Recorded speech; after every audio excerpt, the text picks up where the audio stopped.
Hello and welcome to Space Venture's very first live launch event. My name is Jivika Rajani and I'm the operations manager at Space Ventures. I will be your host for today. Are we ready to do this? I see a couple of people in the chat. Hey Alex, nice to see you again. Danielle, thank you for joining from Hollywood. Kathy, yes, we'll get you help in the chat. Hi Alex, how are you doing? It's so great to be with you all today. And we have an amazing stream lined up for you. I know there has been a lot of suspense and a lot of teasing of who this company is, so all will be revealed. Don't you worry. I'm coming to you today live from Brownsville, Texas. So just as Danielle has done in the chat, let me know where you guys are calling in from. All right. So Abel, we're from Florida. Amazing. Sis Lunar, thanks for joining us. Drop that into the chat. This session is going to be super interactive, super engaging. This is really an opportunity for all of our community to get to know each other and to learn more about the company that we have launching today. A couple of logistics about the chat. So yes, it works amazing when it works. There are instructions in it. So if you're not able to respond just yet, just look at the Space Ventures instructions. Basically, you have to log into Space Ventures, you have to log into YouTube, you have to create a YouTube channel. That does not mean you're becoming a YouTuber. You do not have to post anything on there. Just got to create a channel so that you can respond to comments in the chat and ask any questions. All right, we have people from Ohio. Let me just do a couple more shout outs. The Bahamas, amazing, that's great. From LA, all right, from Tulsa, Oklahoma. Thank you everyone for joining in. It's so great to see you guys. So we're gonna get right into it. Let me just, before we do that though, I keep contradicting myself, that may happen, but we will go ahead and get Aaron Burnett, who is our founder and CEO, with us to just say a couple of words. I know some people are new to Space Ventures, so Aaron will do a little bit of an introduction and then we'll get right into introducing the company that's launching with us today. Aaron, where are you at? Hey guys, Aaron Burnett, founder and CEO of Space Ventures. I'm actually sitting just south of Cape Canaveral here in Florida, where we get to watch all sorts of cool rocket launches from my backyard, and occasionally the windows shake when we get a sonic kind of boom coming from rockets. So I'm going to give a little bit of an overview of Space Ventures, not to bore you, but a lot of the stuff I need to say is kind of the boring stuff. So with that in mind, Space Ventures, right, what we do is try to connect some of the best space founders and space companies that are looking to raise money with the public. And so we really facilitate and sit in between the public and the space founders, and we serve a few different purposes. From a legal and a compliance perspective, we are a FINRA member funding portal. We have to make sure that our founders are giving as much forthright, truthful information and non-misleading information as possible. So we do our best. We take due diligence and compliance very seriously. We do our best to try and facilitate that. So what's cool about all this is that you can actually, you get to invest in companies the way venture capitalists would invest in private companies. The regulation crowdfunding exemption allows for that. And so really cool opportunity that we kind of sit in the middle and help to provide and help to facilitate. Having said that, you're taking the same risks as venture capitalists with this. So it's really important, and I'm going to stress this, and you'll see little disclaimers along the bottom. It's very important that everyone understands that any investment in any startup, much less a space company, is a risky investment. Very good chance that you could lose the investment. There's a much better chance you lose it than it takes off and becomes the next unicorn. So while we are making those risks, they're calculated risk. It's important that everyone that's sitting at home, do your own research, understand that it's on you. We don't understand your financial situation. You need to understand your own financial situation, and you need to understand what you're capable, the risk you're capable of taking, and do your best to try and review the company and the market opportunities as much as possible. With that in mind, I'm very excited to have our next company coming up here soon. And it is important also to note that this is a service that we provide to our founders, our space companies, to be able to interact with you. So, take this as, the service that it is. It's informational purposes only. And without further ado, I'm going to turn it back over to Jivika so she can get us rolling with our next company. Right, we're actually going to play a quick video just about Space Ventures, since there are a couple of questions we got in the RSVP list that we collected questions from earlier. So they all wanted to know about Space Ventures. If you're new to us, this is for you.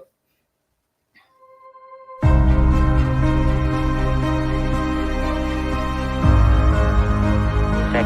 5, 4, 3, 2.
Oh gosh, I am pumped. What about you guys? That gives me all the feels.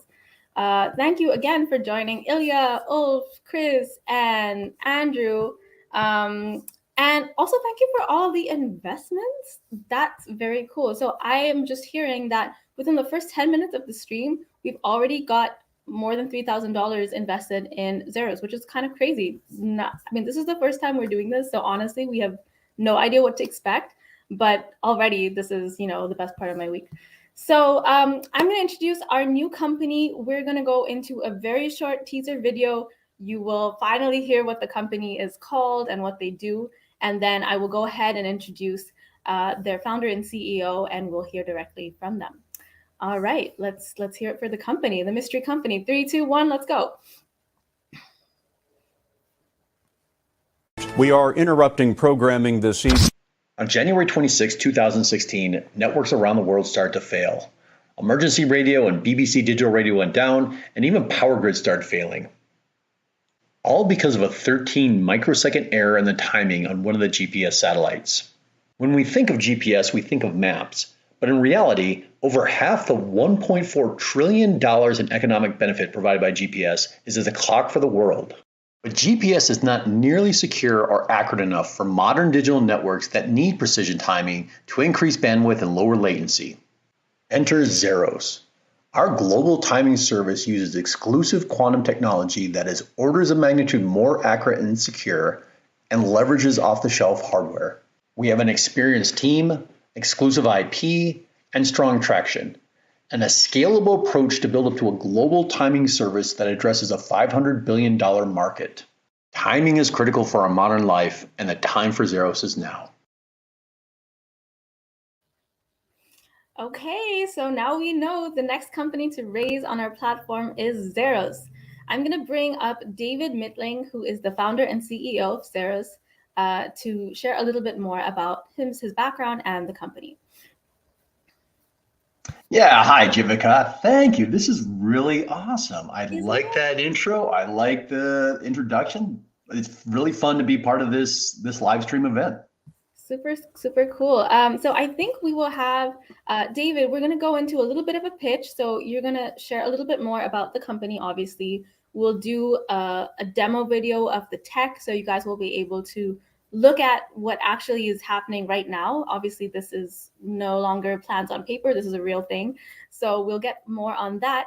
And then after that, I'll be back for Q&A. So anyone who has any questions based on that first video that we saw, based on anything that David mentions, based on the second video that we're going to see, please definitely drop it into the chat. We will be pulling questions as they come in and the order that they come in. So definitely, if you still are trying to figure out how to get commenting, we have instructions pinned in the chat, and I hope you can get it sorted soon. So David, I will pass the floor over to you.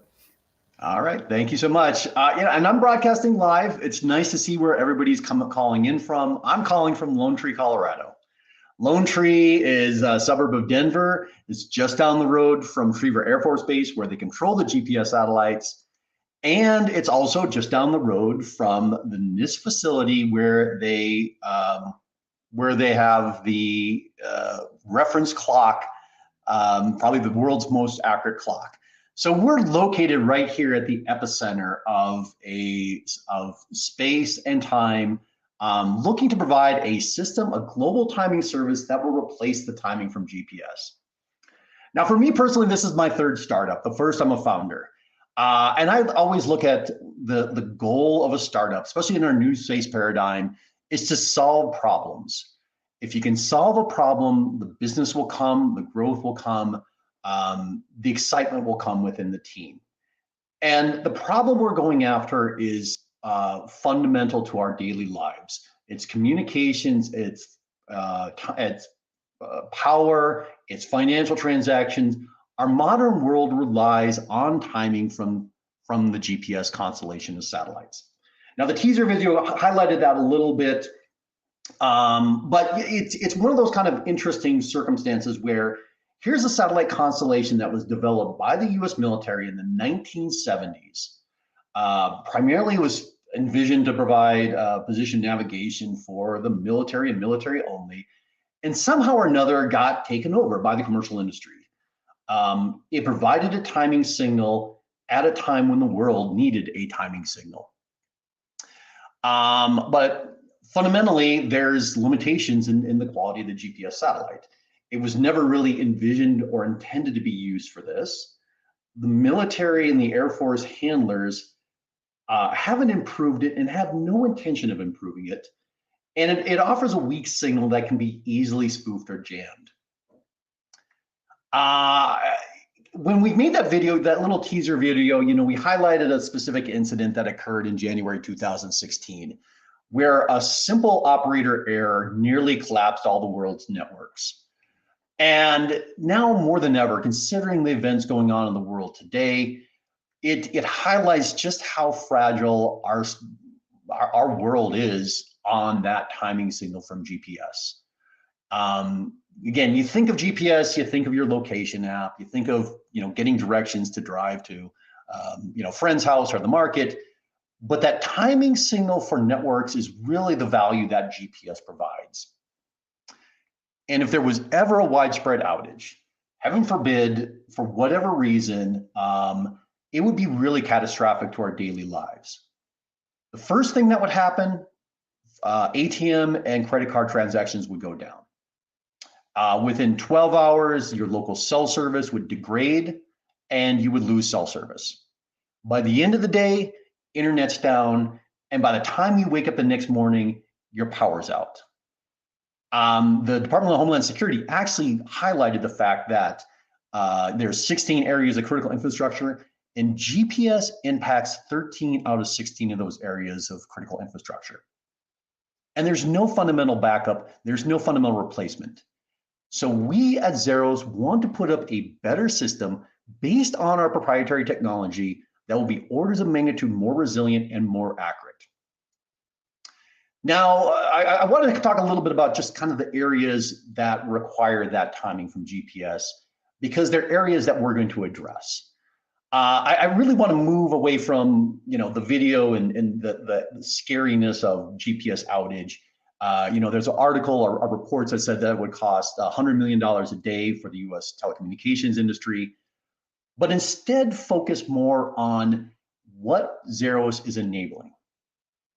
As a business, we don't want to be a fear-mongering. We don't want to be talk about what ifs, but we want to talk about how our extra level of accuracy unlocks extra capabilities, valuable capabilities for a wide range of markets and groups. So for the reference here point here is GPS. GPS offers 40 nanoseconds of timing accuracy, and that's with very good equipment, clear sky scenario. And fundamentally, you need that time to know your position. 1 nanosecond at the speed of light is roughly a foot. So 40 nanoseconds is 40 feet of accuracy. We offer 1 picosecond. 1 picosecond is 1/1000th of a nanosecond, so 1/1000th of a foot, the width of a dime. That's the other area where we can unlock, enable new capabilities is telecommunications. Now, this one is a little bit, this isn't very intuitive, so kind of, you know, I want to go off on a little bit of an explanation here of how does timing help communications? How does it add more bandwidth? How does it add more users? How does it add better capability for telecommunication networks? And in the olden days, you didn't need time synchronization. When you had an analog broadcast, a broadcast tower off the hill, your TV, your electronics didn't need a time reference, didn't need to be synchronized. You know, you got a broadcast of your Magnum PI episode and it arrived at your TV when it arrived. Then in the 90s, the world went from analog to digital, and we went to a world of cellular communications where we're moving around data to cell towers and routing networks, and you have time division duplex, TDMA, and all of a sudden timing synchronization became very critical for the routing of this data. It creates a bit of a traffic jam. I like to think of it as, you know, data is moving like checkers across a checkerboard. If you have 40 nanoseconds accuracy, you got to halt at each square for 40 nanoseconds, and you get things clogged up.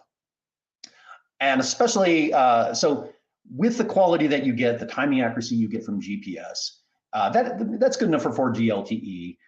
It's not quite good enough for 5G, which is why telcos are going to more expensive equipment. And 6G, there are new reports that are coming out that are saying 6G needs picosecond.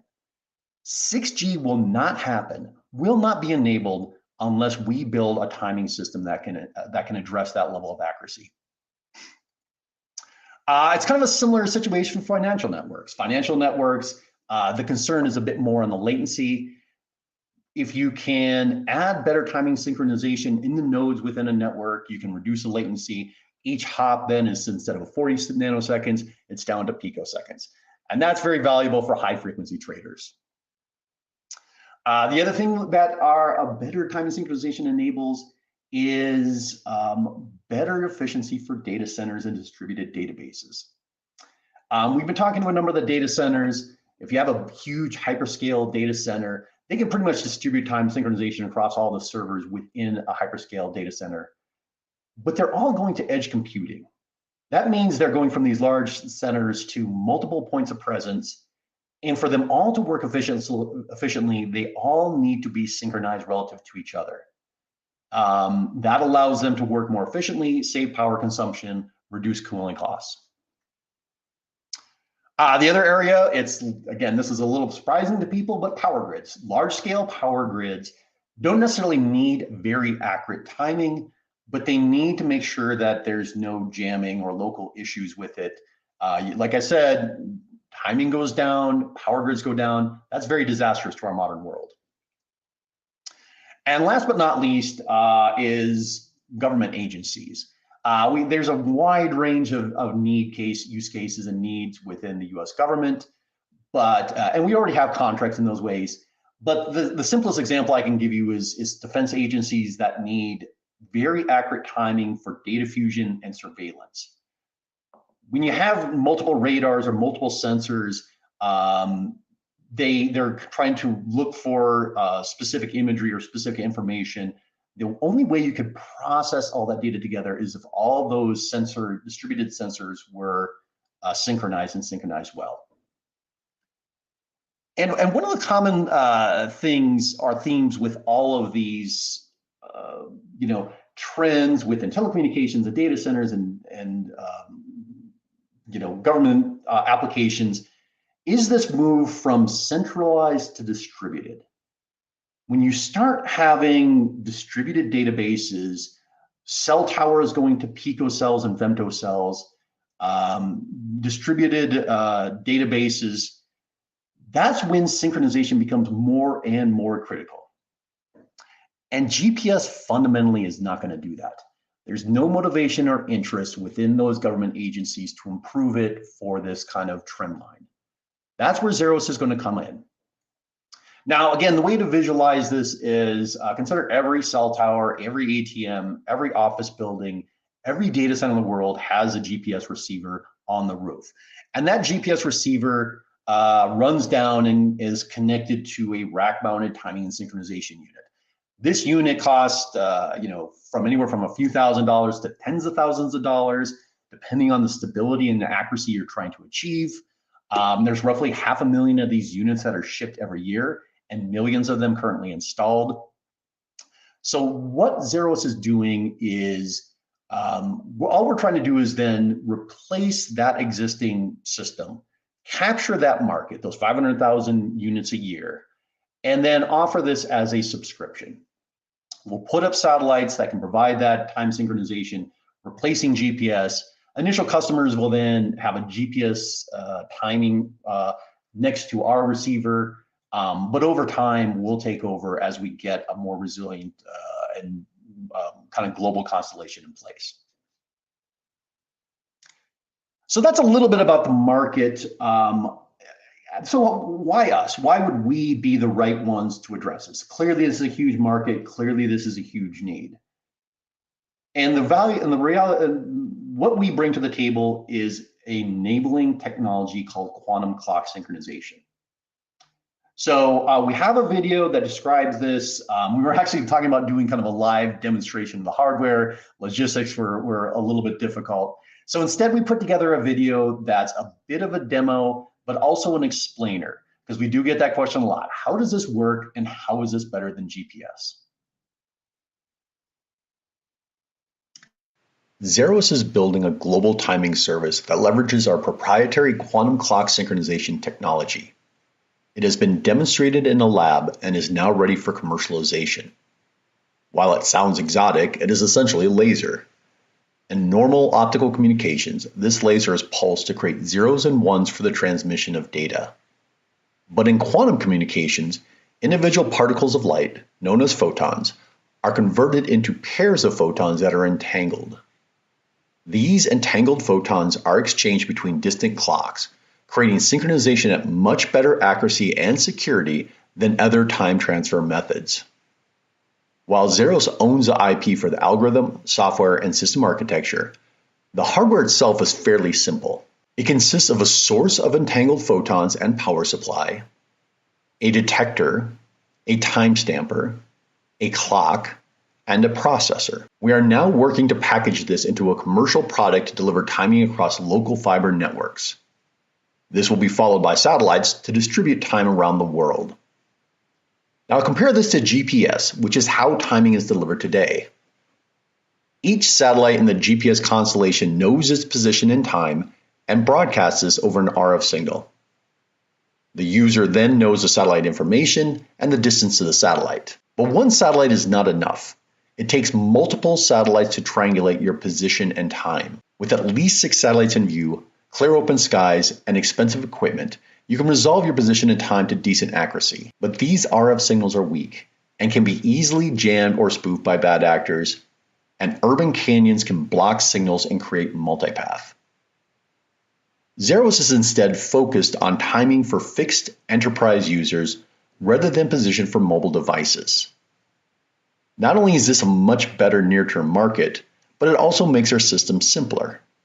You only need one satellite to deliver timing. Eventually, Xairos will offer last-mile position and timing through terrestrial RF signals.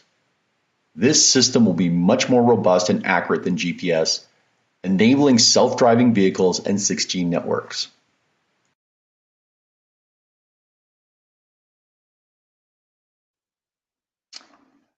Okay, hopefully that addressed the question. We get it all the time. How does quantum work?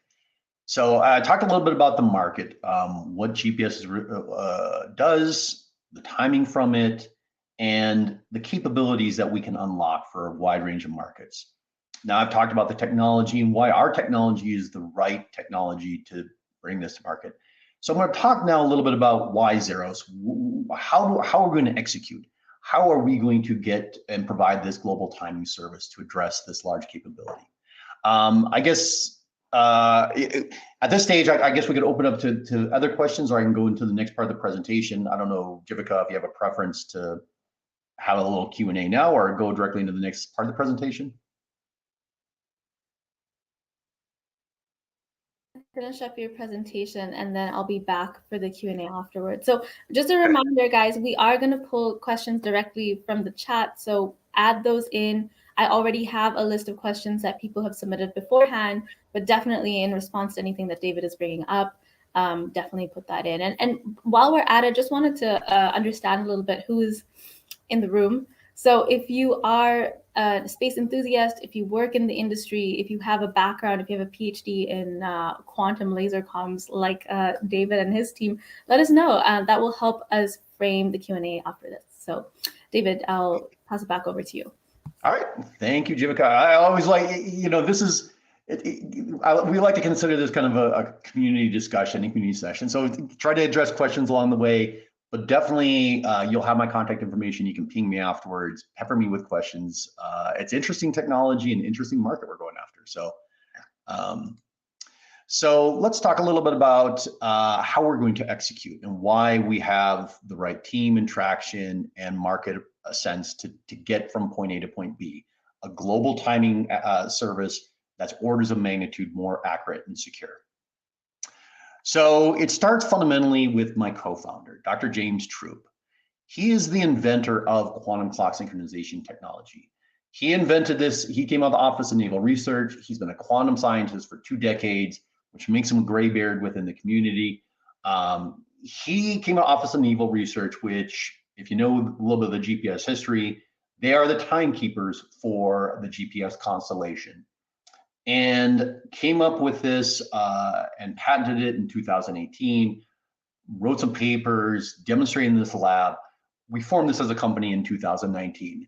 He is the wealth of information that is creating our new IP and new systems that we're going to roll out, even beyond that global timing service and quantum clock synchronization. Now, my background is space. I worked nearly 30 years at large satellite manufacturers before going over to the new space companies in 2015. Once I got my MBA, I've built many large satellites. I've built and launched many small satellites. For me, this is my 3rd startup. First, I was a founder. The other 2 startups are doing great. They've also deep tech, commercializing technology, and are good exit trajectories. We've already got, since we formed in 2019, we've already gotten great traction. We've gotten what they call SBIR type contracts from the Air Force, NASA, and Navy. Since we started to look out into the commercial market, we've started a number of commercial partnership agreements and research agreements. And as part of our plan to go out and conquer this commercial market, we've attended some very prestigious accelerators, including the Air Force sponsored Catalyst Accelerator, recently the Techstars Space Accelerator, and the CDL Quantum Stream.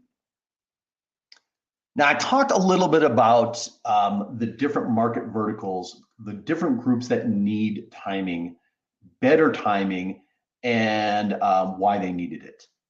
And if you rack and stack all these different groups for the total addressable market, it comes out to roughly $460 billion.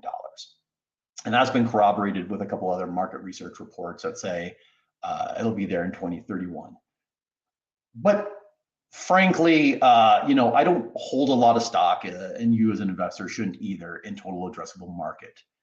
So we put together a very detailed financial model, pro forma, that shows that we're very conservative assumptions. We can address the serviceable market is roughly $4 billion.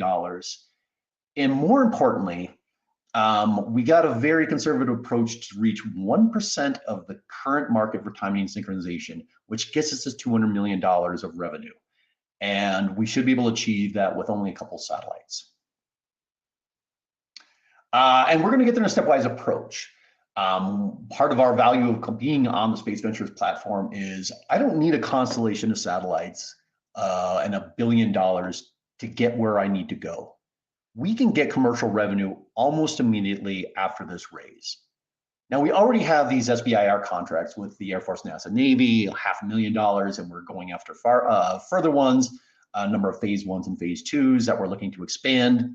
So the government side of things is already pretty solid, but we want to use this fundraise to take our kind of janky lab setup that you saw in that previous video and convert that into a nicely packaged fiber rack mounted timing and synchronization unit for fiber networks, for local fiber networks.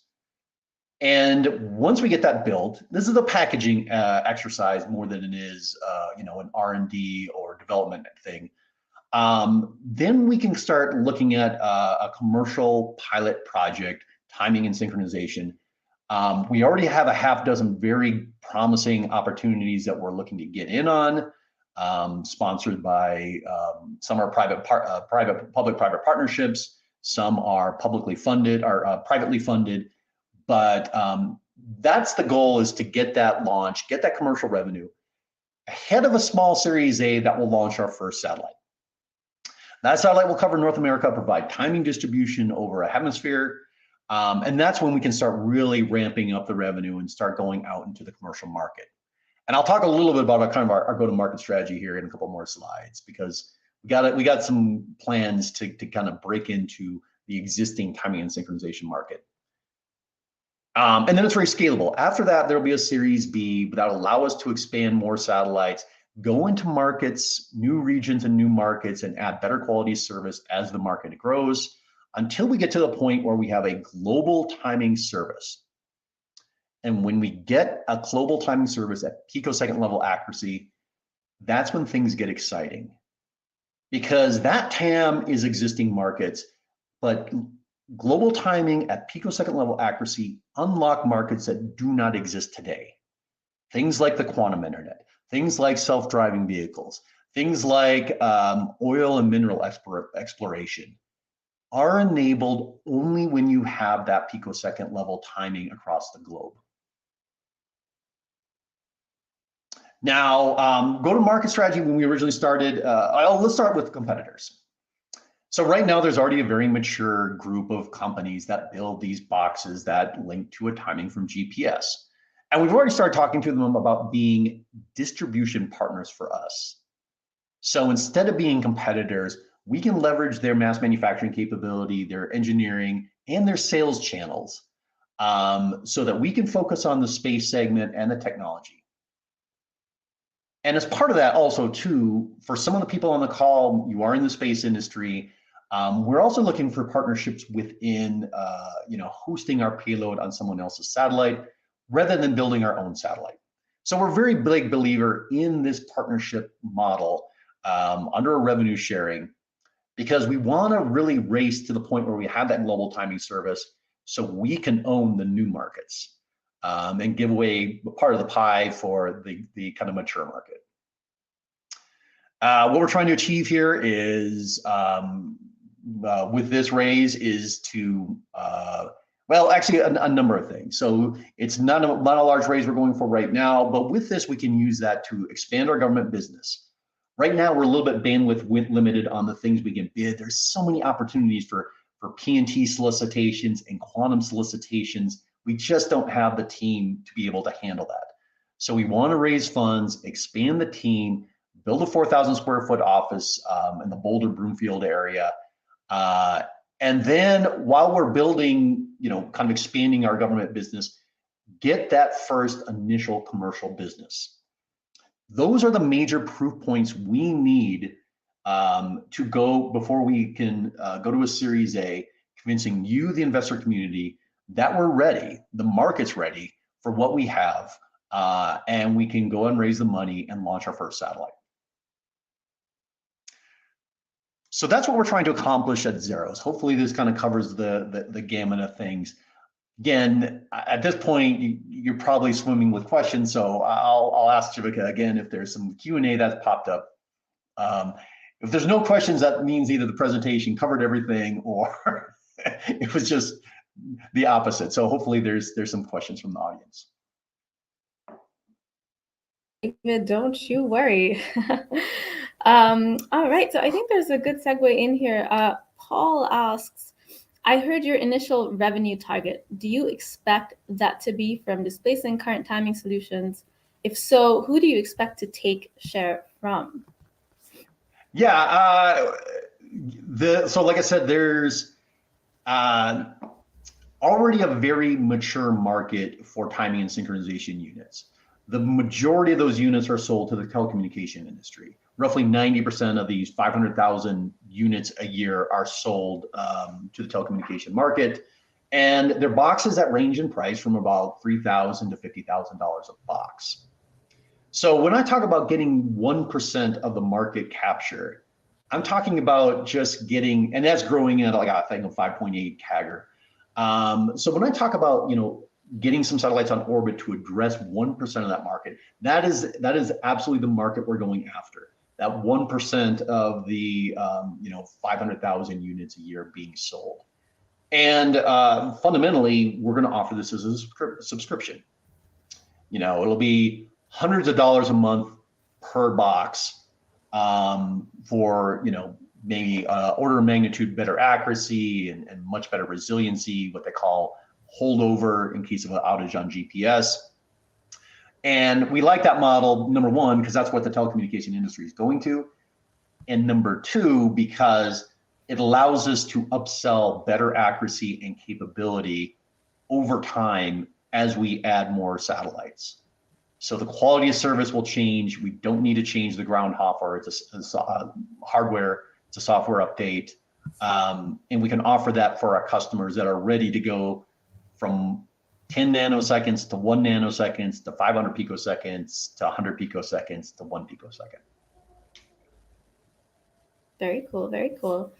We have another question that Chris is asking. So he's an astronautical engineer, investment fund manager, and space fanatic. Wow, Chris, you are definitely in the right place. I think we hit the trifecta with your background. But the question is, how many satellites are needed for an 80% solution? We're architecting it right now. So we view the world. We're architecting this for 100% global timing distribution. So that means any point on the Earth can be synchronized to any other point at the Earth within picosecond level accuracy. And that's a mind-blowing game changer. And to get there, it's somewhere between 6 to 12 satellites, depending on how, kind of things we're trading off, versus MEO versus GEO versus a combination of MEO and GEO orbits. So when we've done our pro forma, when we've kind of done our budget, this is our expectations for Series A and Series B. This is what we're assuming is a worst case. Realistically, we're going to host our payload on other people's satellites and leverage that. So the fundraising will be, there's ways we could leverage that and reduce the amount we need to raise in the future. So now I don't know if that answered your question, because the 80% solution in my mind is, just depends on what markets we go into when. Sure. Chris, if you have any follow-ups, you know where to put them. So I'm going to pull some questions from our RSVP list. So people submitted these ahead of time. That's where I'm pulling these from. James actually is asking an interesting one. He's asking, how does sensitive quantum state measurement equipment survive the launch environment of a rocket? Interesting question. Great question. So if you are working in the the quantum industry, that the video kind of like glossed over what you need for an entangled photon source, right? It's a biphoton source.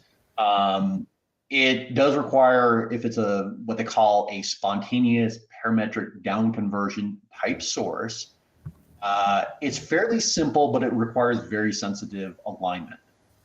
And for people that are in the space industry that have launched, optical systems, telescope systems, getting stability on optical alignment is challenging, right? It's, space is a very rough environment, wide thermal, swings and things like that. To that extent, we're working with partners on this. There are companies out there that have space qualified source and detector designs. We are going to leverage that. We're also going to de-risk some of that hardware with government funded projects. Unfortunately for all of us, not unfortunately, I shouldn't say that, the most mature quantum payload hardware that exists today is overseas. So we're kind of setting up some strategic partnerships with US-based quantum hardware companies so we can develop this supply chain in the United States, both for US government projects as well as our future commercial missions. And again, I don't know if that answered your question. I feel like I kind of dive into these answers based off of a quick read on what you're trying to ask for. Yeah, it's all up to our audience. So wherever they want to take the direction of the conversation, that's where we'll go. So we have another one coming in. System experience is I think it's a follow-up to the one that Chris asked. If you're able to host your data on the company satellites in the beginning, what extra value is added after the addition of 6 to 12 sats up in geo? And I'm going to ask our team to just shoot any acronyms that they see, just define them in the chat, because we do have a lot of space geeks out here, but we also might have some people who are less familiar with some of these, jargony terms. So definitely want to welcome everyone with all background levels here. This is, again, I love working with this platform, with this audience, because I'm a space geek. I'll geek out forever on these things, but you're right. For the generalist, so the question is, you really need 6 to 12 satellites if you are in what they call a geosynchronous orbit. A geosynchronous orbit has that advantage of, it's a long ways up, but it's a fixed spot in the sky. And that's kind of our target, because that makes the ground terminals, the hardware, even cheaper. There's no kind of motion of the satellite that you would get with a MEO or higher orbit.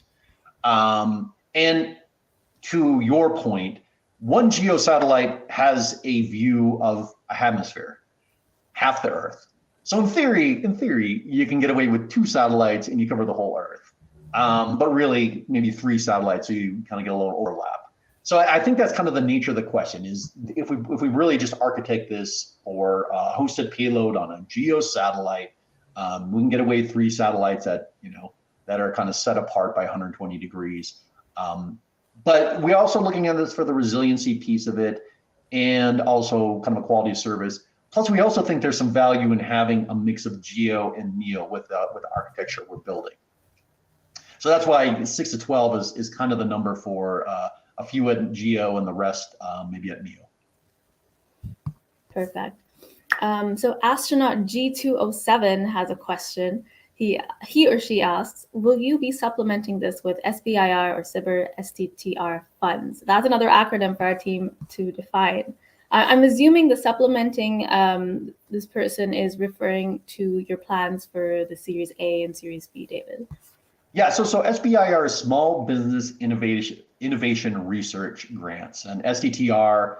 So if I want to get a contract with the U.S. government, NASA, Department of Energy, Air Force, Army, whoever, they got a really wonderful program called the SBIR program that allows us to apply technology that is innovative and interesting for the government, because they recognize that small innovative companies can't easily compete with the Boeings and Lockheeds of the world. So they set up this program. And since then, we've got a number of phase 1s and 1 phase 2. So the short answer to your question is yes, absolutely yes. We're bidding on a number of these. In fact, my team was, we're swamped because we're working on NASA proposals, which are due COB tomorrow, NSF proposals, and some upcoming DoD and NASA tipping point calls. So that's a great way to de-risk the hardware and address critical needs, like I said, with all these government agencies. But there is one thing I want to emphasize, which is our commercial timeline will go forward independent of these government contracts. We're not going to sit on our haunches and wait for a SBIR or STTR grant to come in to move forward. Makes sense. So David, we have lots of other questions coming in. It's super exciting, but I do want to make sure that we have time to get to all the parts of our stream. So what we'll do now is we'll move into the next segment, and then what we can do is come back and do another Q&A session towards the end of the stream. So for whoever can stay, we'll address your questions. Again, if we didn't get to your question so far, it's just because of time, and we will just pull them again in the order that they came in. So we'll try to get to as many as we can. So the next segment actually is going to be more kind of a discussion with one of our investment advisory committee members, Brian Belley. I'll introduce Brian in a second, but basically he has a very interesting and unique background, really. He's been part of the equity crowdfunding industry from its very beginnings, and he can tell you more about that. But he also has an aerospace background, and he's been doing this a long time. So I think he'll have some interesting insights and perspectives to share around the technology and its applications today. So Brian, I'm going to pass it over to you. Hey everyone, thanks Jivika for that great introduction. Yeah, as Jivika mentioned, I mean, this is my sweet spot. I have an undergraduate and graduate degrees in aerospace engineering, and then since then have also really gotten involved in this whole equity crowdfunding online, kind of private market investing space. I love supporting and seeing, the great founders, the great teams, like Davit and all the other people that are on the platforms like Space Ventures. So couldn't be happier to be here. So I am an avid angel investor, crowdfunding investor myself, and currently working kind of as vice president of product at a company called King's Crowd. As I mentioned, I do have that real aerospace passion, really built down to my bones though. And that's why, again, one of the reasons that I enjoy being here. So what we're going to do is just have a conversation with Davit, get to know kind of him, the company a little bit more, talk about a couple different topics that may be relevant. And real quick, right before we do dive in, I do have to make one quick disclaimer. So because my company, King's Crowd, is involved in the equity crowdfunding space, for companies that are raising capital online, I do have to just say that, I'm here today on behalf of myself, not on behalf of King's Crowd Inc. And so any opinions expressed are solely my own and do not express the views or opinions of my employer. All right. That out of the way, let's get into the good stuff. So Davit, I think, maybe a good jumping off point here, and I saw a question we can circle back to related to this, is with some of the current events going on in the world today. Now, unfortunately, right, with the situation going on in Russia and Ukraine, it's brought to light that sometimes some of these technologies, like GPS, may be taken granted for, right, in times of stability, when we may find out that they do have some vulnerabilities that could be exploited. I'd be interested if kind of to start at the conversation, maybe you could just talk about what are some of those vulnerabilities. What are some of the ways that GPS has potential security holes, and then how does Xairos address that? Thank you. That's a great question. And I know that's a forefront of all of our minds with the tragic situation, the terrible situation going on in Ukraine. So we have a weekly newsletter, and I talk in the previous newsletter I talk a lot about the vulnerability of GPS. This was highlighted back in September when Russia, very surprisingly, did an anti-satellite missile test that created a lot of orbital debris and damage. And it was a bit of a head scratcher for the general community because they didn't need to do that. But the reason they did this, policy wonks understood this because a couple months later, as they were massing troops at the Ukraine border, they went on Russian state news and said, if NATO crosses a red line, we are going to blow up the GPS, all 24 GPS satellites. And, I talked about that early on. I don't like highlighting that kind of the single point failure that is GPS. I'd rather talk about what we enable, what we bring to the table. But that is out there because new space, one of the great things about being in the new space industry is that all these things that Russia and other governments would hold hostage for space is offset by what the new space paradigm is doing. They threatened, they're not going to launch satellites, they're not going to deliver rocket engines, but that's not a problem anymore because SpaceX and Blue and they stepped up. They're launching left, right, and center. They threatened to deorbit and take astronauts off the ISS. But the new space, there's replacements, private space stations that are being built. So we don't really, in the long term, need the ISS. It's not a good threat anymore. New space companies are providing communications into Ukraine. They're providing imagery into Ukraine. So we at Xairos, we're embracing that mindset of that new space paradigm of privatizing something that was owned by governments that can be improved and made better and responsive for the commercial world and the world at large. So this is, it's kind of, like I said, kind of bad timing for this live stream to talk about that with the world events going on. But that's always been kind of our fundamental mission is that addressing a critical need. Yeah, that's great. And I love kind of the concept, of the decentralizing, removing, making, instead of a single point of failure, having something that's a much more robust system. Now, again, understand you don't want to kind of talk specifically about vulnerabilities of GPS the whole time, but one specific question we did have from Alex D was thinking about the heightened cybersecurity risks due to the ongoing conflict. Is there a single point to attack the current GPS network, or would it require a distributed attack? Yeah. No, so again, I have a weekly newsletter. There's a number of organizations, including the kind of Resilient Navigation and Timing for a Foundation, Institute of Navigation. I copy their blog posts all the time because they talk extensively. Russia, there was actually a hosted thing by George Beebe, who the author of The Russia Trap, where he talked about, this idea that they're going to launch a missile and blow up the GPS satellite. That's not going to happen. That's an act of war. But these governments have figured out ways to knock out the satellites to make it look like orbital debris, to dazzle them, to blind them, to jam them on the ground, to spoof them on the ground. There was an article in Space News just the last couple of days about Hawkeye 360 has verified extensive GPS jamming across Eastern Europe by Russia. So there's vulnerabilities all across the board. Now, what we're doing at Xairos, because we got a quantum link, it can't be spoofed or jammed. So that's fundamentally an improvement right there. The other kind of fundamental improvement too is we're talking about architecting our system so it's not vulnerable to these other kind of on-orbit threats. And just fundamentally, because we would be a private system, maybe hosted on other satellites, we're taking the target off GPS, and GPS is taking the target off us in case of future wide-scale conflicts. So we're very cognizant of creating something that's robust, stays up. And one kind of final point on this, I really like to highlight this is, do you know how many incidences of jamming there were in the United States last year? No guess. Nobody does. So if there's a jamming, if your network goes down, you can go to gps.org, type in a thing like in a Google form, and nothing will happen.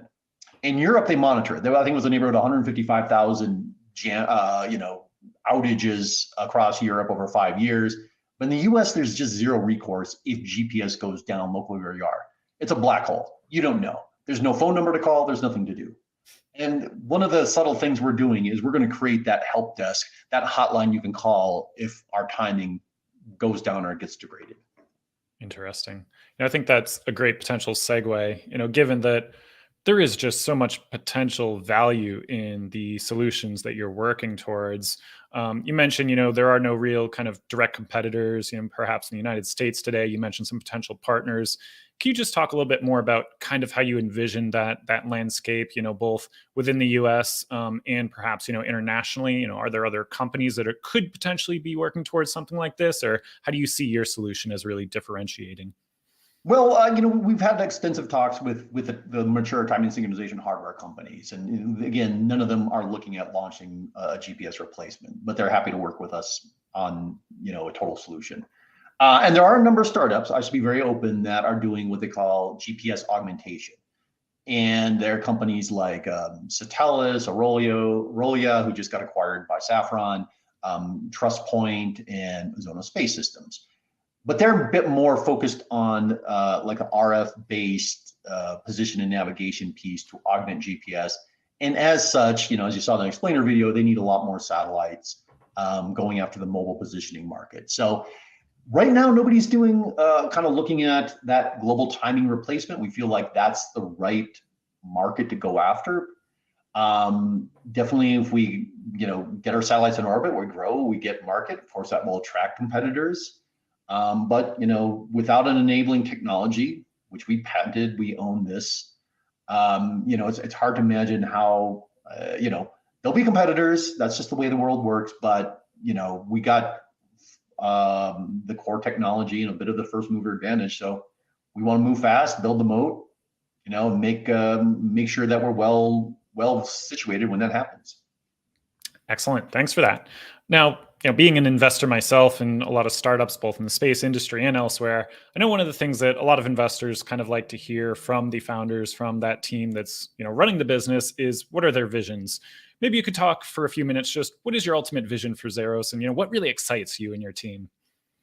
Yeah, I hinted on that during the presentation, but it is the opportunities that are unlocked, enabled after we get that global timing service in place.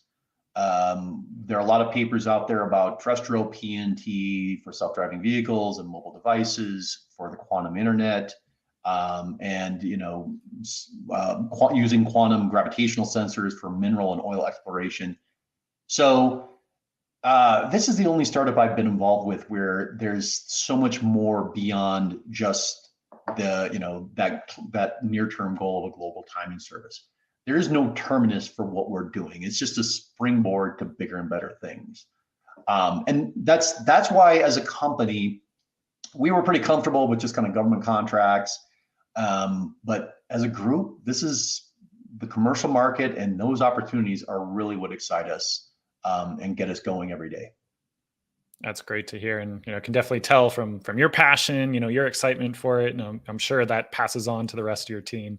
So, in terms of the financing and fundraising strategies for companies and startups, there's lots of options out there, right? They could go to angel investors, venture capitalists, and now something like, space ventures, equity crowdfunding. Can you talk a little bit about why you are looking at doing a crowdfunding raise versus, say, a venture capital or other way of raising funds?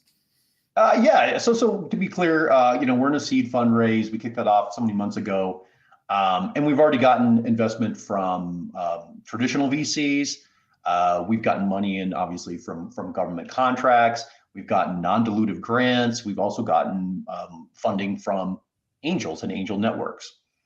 And one of the things that was kind of an eye-opener for me is just the value of the angels that we brought on board. They weren't necessarily large checks, but they were very passionate about connecting with us and staying connected with us and providing a network for what we're doing. Opening doors, giving us opportunities, connecting us to some of these commercial entities that need what we're delivering. So, if we were kind of I would say, traditional, quote unquote, space startup, maybe building launch vehicles or something else that's, a little bit more well understood and takes billions of dollars to get off the ground, this wouldn't be the right route to go. But what we're doing is scalable. What we're doing requires us to get the word out, to evangelize. This is a blue ocean opportunity, but it's not very well known. So this really seemed like the ideal opportunity to reach a large network of people that are passionate about space and can recognize the value of what we're doing and help us. Awesome. And yeah, speaking for myself, it's really exciting to be, part of these companies that traditionally, for non-accredited investors, if you didn't meet certain kind of wealth thresholds, you weren't able to invest in these early opportunities. And now, platforms like Space Ventures allow that. So very, very happy to hear that, you've kind of chosen to go this route and open it up to the retail crowd. So maybe one last point here before I sign off and hand things back over to Jivika to get into some more Q&A. Is there anything else you'd like to let potential investors know? Anyone who's kind of on the call and maybe, thinking, what should I do? I got some kind of concluding statements, but really, like I said, we're really looking forward to connecting with everybody on this call. I encourage everybody here to do diligence. I'm actually putting a number of articles that talk about the problem, government reports that talk about the problem, advocacy groups, organizations, timing and synchronization conferences. I'm going to put that in the discussion tab on our Space Venture portal so you can do your own research and come to the same conclusions that we have come to. This is a huge problem that needs to be solved. And first principles for a startup is solve a problem. So, I encourage everybody to kind of do your own little research and you'll come to the same conclusions we have. Excellent. I think it's a great way to hand things back over to Jivika to do some more Q&A. So really enjoyed our talk today, David, and best of luck to you and your business. All right. Thank you, Brian. Yeah, just very interesting to hear you both speak. It is very relevant to what is happening today, so it's great that we can get that perspective from both of you. I wanted to say welcome to some of the new people joining our stream. Isn't it crazy? We have all sorts of people tuning in from all over the world. I think we have someone from Switzerland, we have someone from Puerto Rico, and I think I saw... Did I see? Yeah, from Everett, WA, Washington, I believe, right? Sorry, my geography is a little not as good as my space passion. Okay, well, thank you so much again for tuning in. I want to, before we head into Q&A, I want to just take a little bit of a moment here and share a little quick plug for our social media. So we had a lot of questions actually about Space Ventures as a platform. This stream today is really meant to be facilitating a discussion between you guys, our community members, and our issuer that's launching. So the issuer is the company that's issuing shares on our platform, so Davit. But I wanted to do a quick plug for our social, and in particular our Instagram. Nicole and Mariana on our team do a really great job.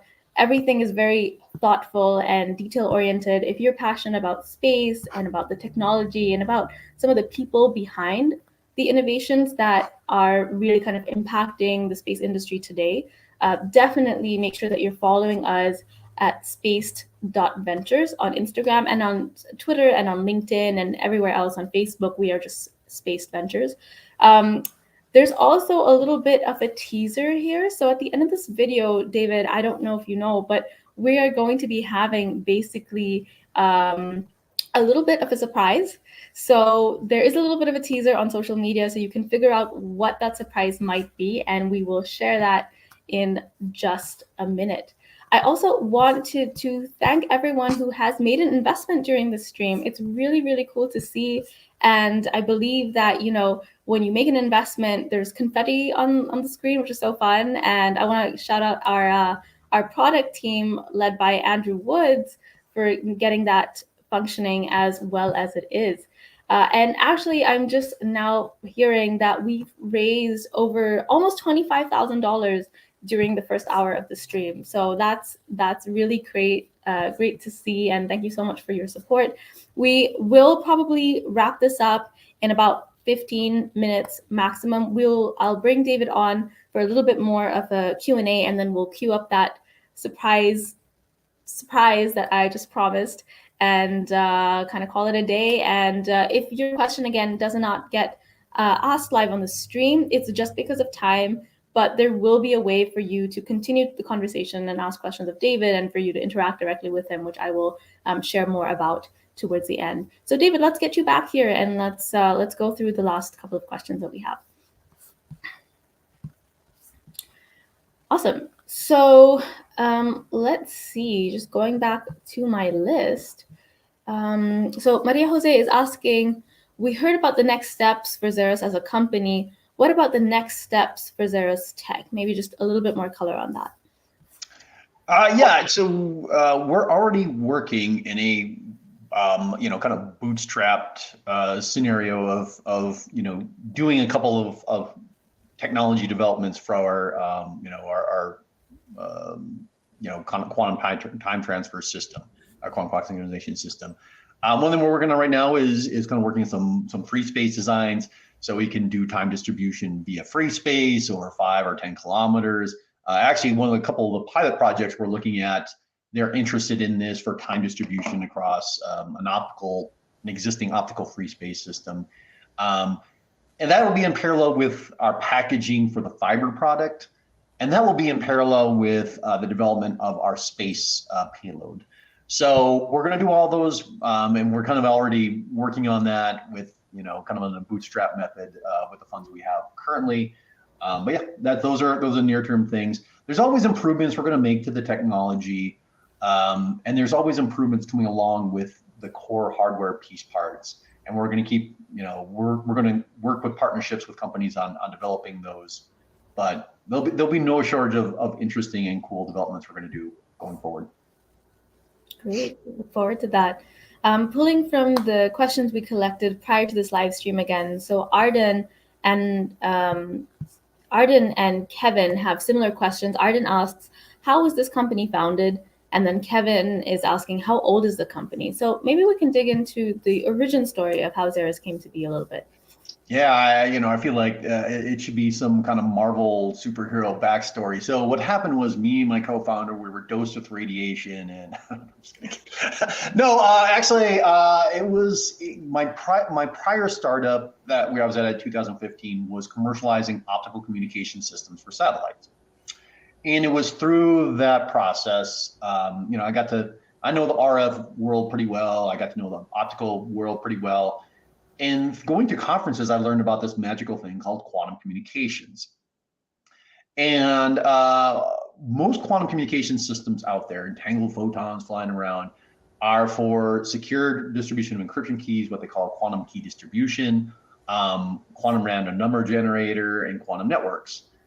And it was only kind of after we formed that I got to know my co-founder and his quantum clock synchronization technology.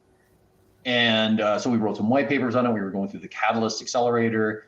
We socialized it with a number of government agencies, and kind of like he knew, we immediately got pickup and interest from a wide range of government agencies. Secure, resilient time transfer in a GPS denied environment is a huge, huge problem with these government agencies. And picosecond level accuracy for things classified and unclassified are also a huge problem.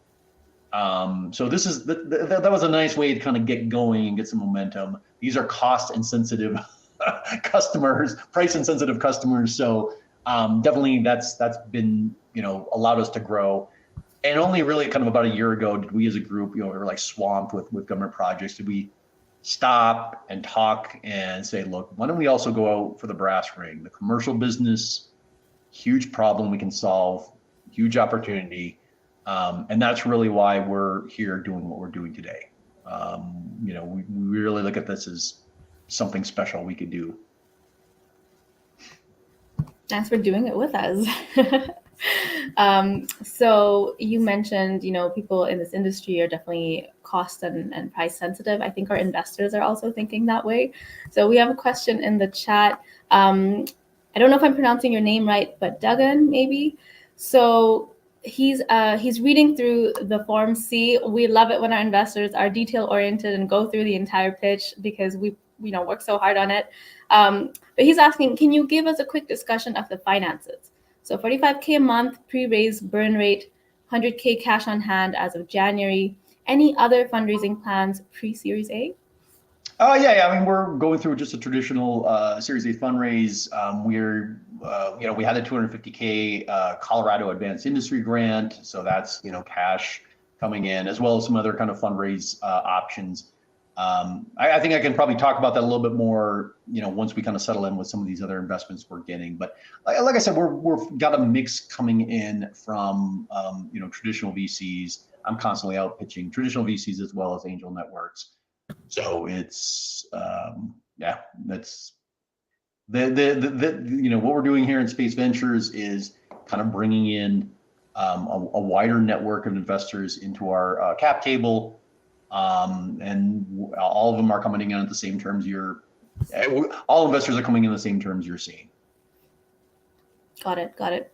Another question that just came in. So Sid is asking, what are the current and future technical projects that are being planned? Yeah, so right now, like I said, what we built so far has demonstrated clock synchronization across points across fiber. So we're building this now for free space links as well as space links, in parallel with taking that fiber-based product and doing it into a package. It's a packaging exercise, so it's a rack-mounted unit that's roughly plug and play for existing timing synchronization fiber-connected networks. So these are kind of our near-term projects. We also got a little bit of a backlog of some other interesting things, pie in the sky-ish type things we could do in the future, particularly with my co-founder. He's got some pretty interesting ideas and concepts, but we get the IP filed first, and then we go on and kind of develop these things. This is one of the things, I like to encourage about people coming in is, you'll be a part of the team, you'll be on our newsletter, and this will be a very interesting, I do feel like we're going to do interesting things that you could keep up with. Yeah, and I think you touched on this in your conversation with Brian a little bit. So I am pulling some questions from the list that we got submitted before we did this live stream. We did a registration link and we got some questions through there. We got like half questions, and then half of them were just offerings of support. People are just really excited with what you're doing and saying, how can I help? How can I be a part of this? So it's really, really exciting to see all these opportunities for people to be involved beyond just, financially backing early stage innovation in the space industry, which of course is the paramount importance and the reason why we're all here. But it definitely helps for people to, be looking beyond returns, let's say, and be looking at really being part of something bigger than themselves. No, that's wonderful to hear. The power of the crowd. I'm really, some of our investors have opened our eyes to, even markets and applications we didn't even know existed.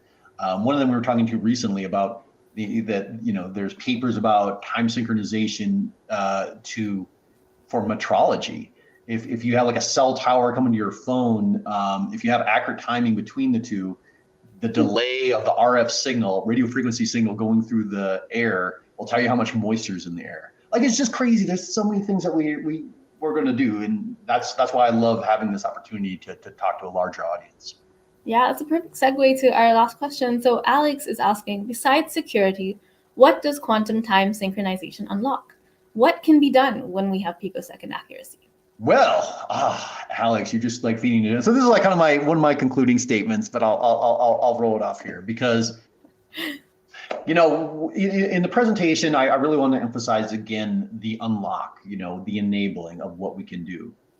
GPS is stagnant. It's 40 nanoseconds. It's not going to get any better. A decade from now, 100 years from now, that's where it's at. In fact, I will argue that GPS won't be around a decade from now. So, but that's a whole different discussion.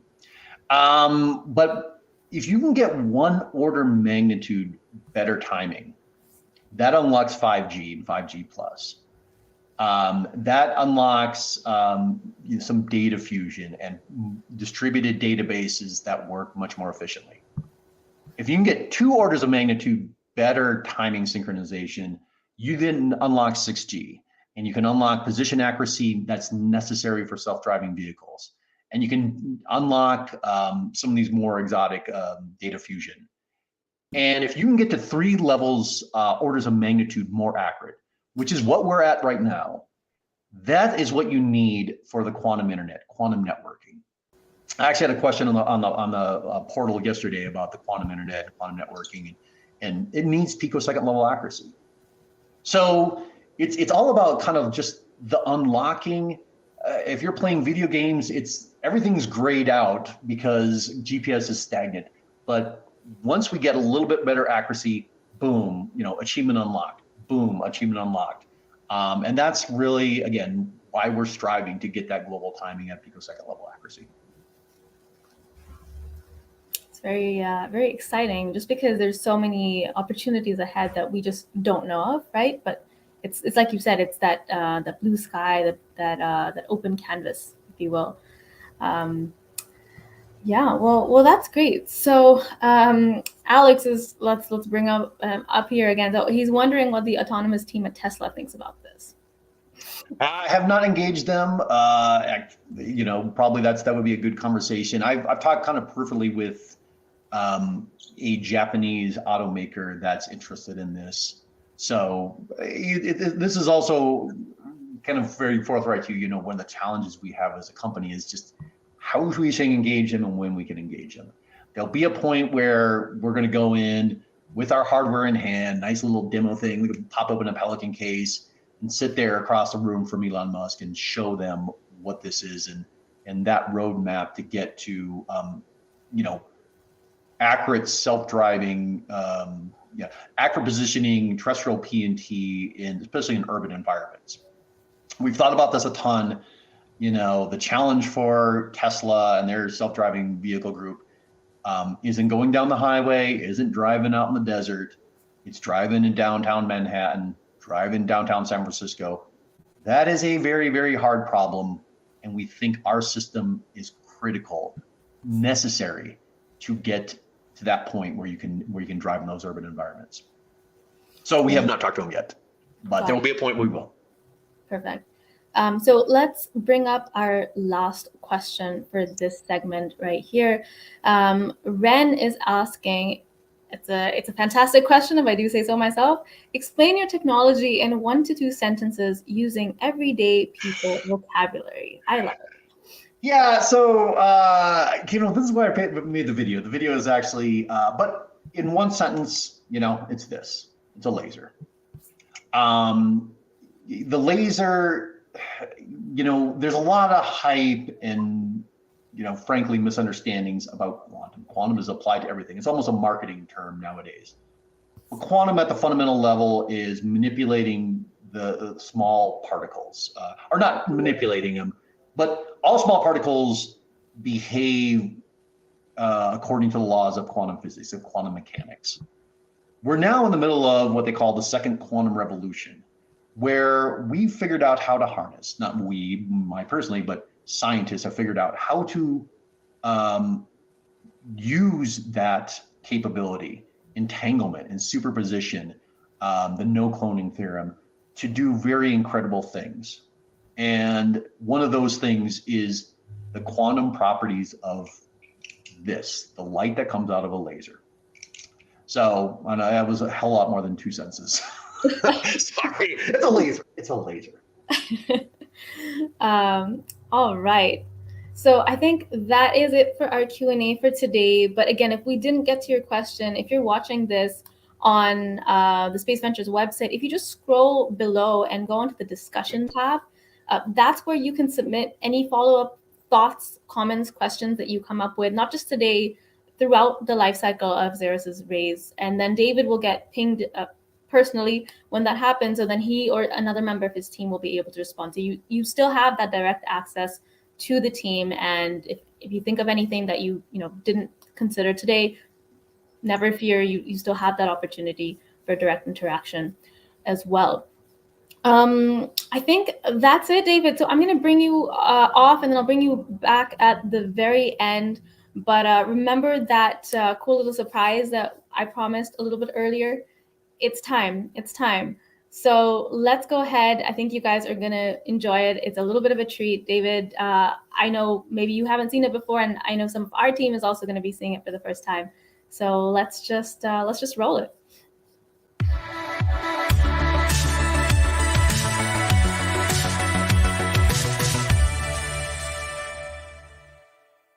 Hi, I'm Casey. This is Nicole and Mariana. We're part of the Space Ventures team, and we wanted to introduce ourselves in the coolest way possible and congratulate Xairos on their launch. Just as we are here today in Starbase, Texas, witnessing history in the making, we wanted to congratulate you and wish you the best of luck as you help progress space technology further than ever before. Not sure how much cooler you can get than standing in front of big pieces of metal designed to take us to Mars, but quantum space lasers are pretty darn close. So we wanted to give you the ultimate greeting in front of Starship and welcome Xairos to the Space Ventures platform. May you reach all your funding goals and achieve continued success. We're happy to have you here and happy to get you where you need to be.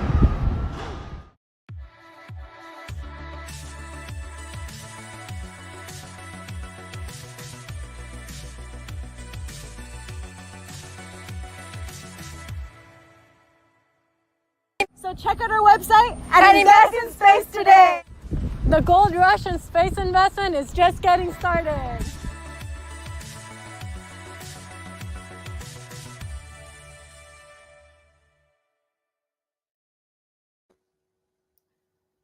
Awesome. David, what'd you think?